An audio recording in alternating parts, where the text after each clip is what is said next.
அப்பா இன்றும் வாழ்கிறார். சுகம் தரும் தெய்வம் இயேசு சுகம் இன்று தருகிறார்.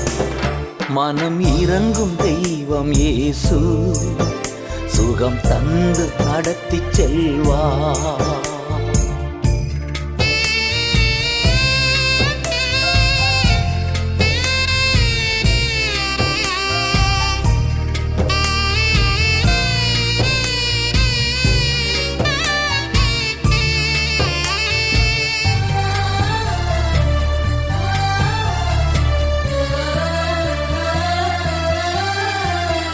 பேதுரு வீட்டுக்குள் நுழைந்தார், மாமி கரத்தை பிடித்து தூக்கினார். பேதுரு வீட்டுக்குள் நுழைந்தார், மாமி கரத்தை